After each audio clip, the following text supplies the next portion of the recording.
Hey guys, Dave the MMP back on Yola for a little DIY sailboat fun. Navigation. I've been playing around with a different navigation system now.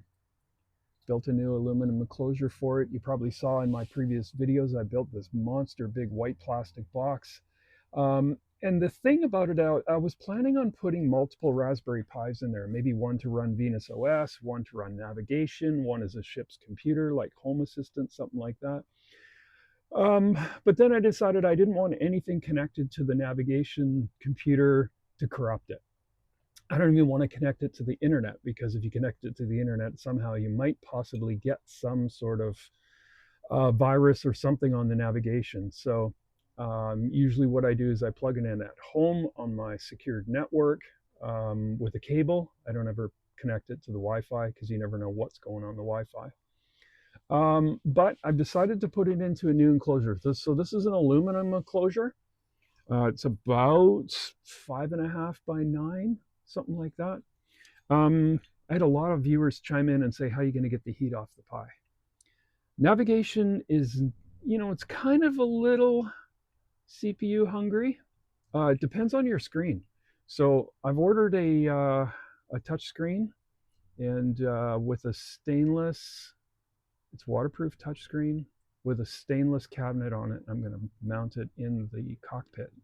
And then it will connect to this guy via the cables. So you got USB for touch, you've got HDMI for the screen, and then power. And this guy needs power also. I also screwed on a really nice heatsink onto the lid, and then I put some shrouds on it, just like you would have on the radiator of your car, and the fan.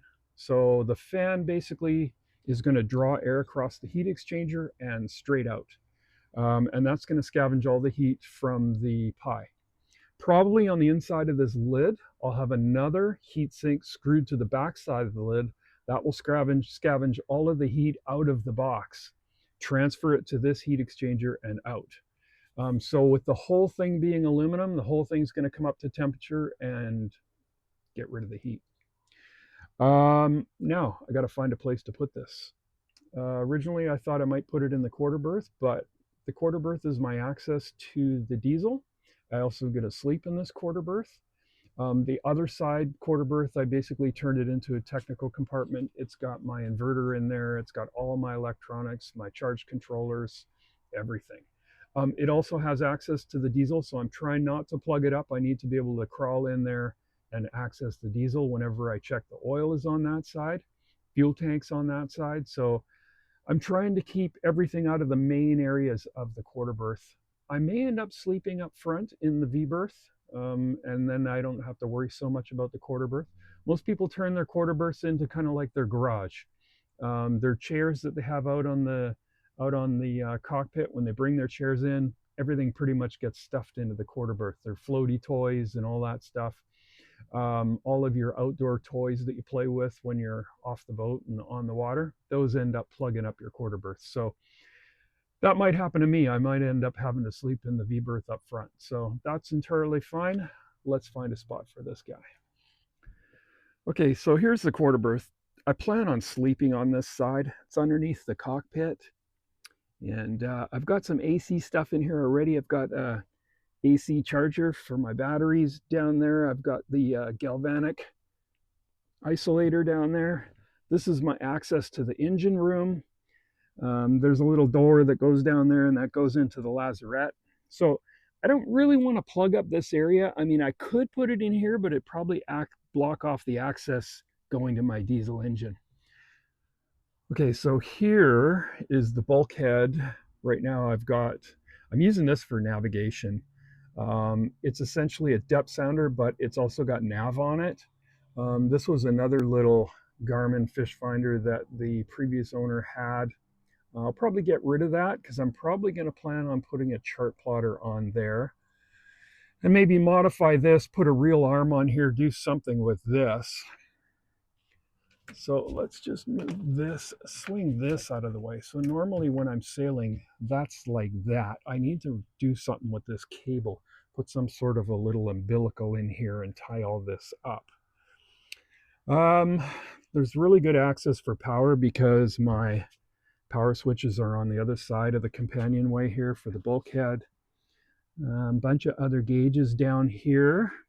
Now, another good spot for this might be right on the back of the bulkhead like this.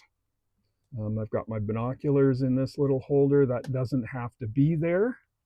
Maybe the nav computer takes priority over that.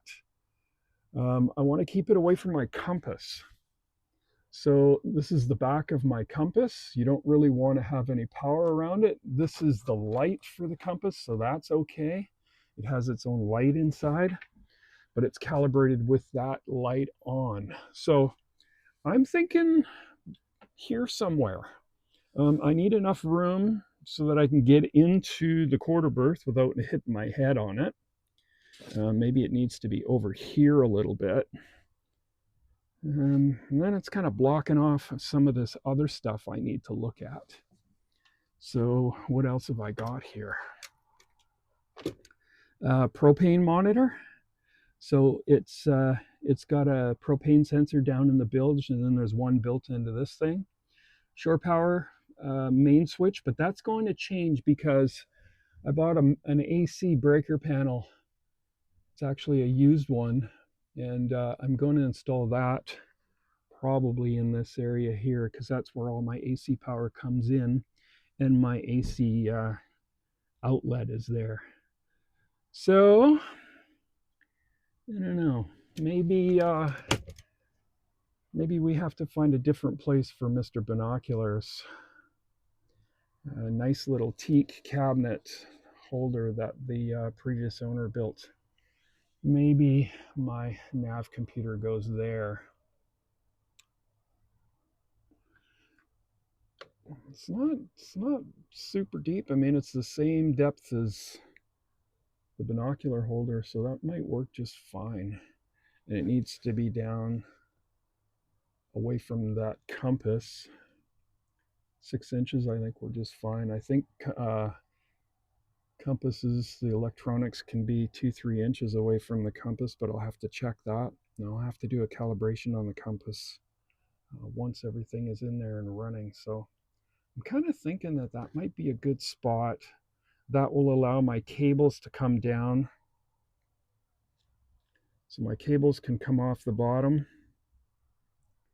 My antenna cable will come off the side there and go down and into the engine room and out to the antenna. So I'm kind of thinking that that's maybe a good spot on the bulkhead there somewhere. Okay, so the last piece of the puzzle for navigation is the touchscreen. And I purchased this touchscreen. I had it custom made with 316 stainless steel case on it. It's all waterproof. So let's take a look. All right, so this is my touchscreen that I'm going to use in the cockpit. The case is made of 316 stainless. It's got a few buttons on here for the menu and a few other things. It's got a dimmer knob so you can adjust the brightness of it. And it's a bit of a beast. You know, it's got some pretty good weight to it. It's about 4 or 5 pounds. It's got the VESA mount on the back, and it's got waterproof connections on it. So it's definitely made specifically for waterproof environment. It's got the power, the USB, and the HDMI on it. And they send you the cables too. So you got the waterproof cable for HDMI, and this one's HDMI. This one's USB for the touch because it's a touch screen. And there is a power supply in here.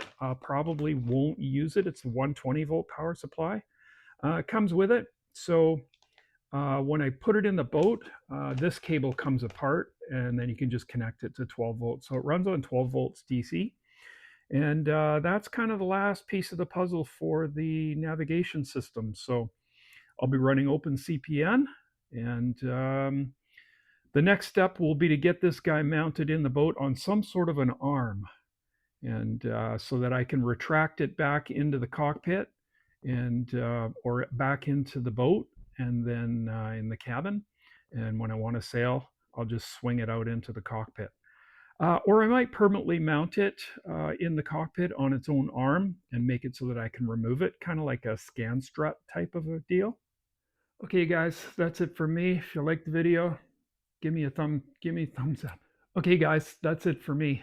Give me a thumbs up if you like the video. Subscribe up here, or maybe it's up here.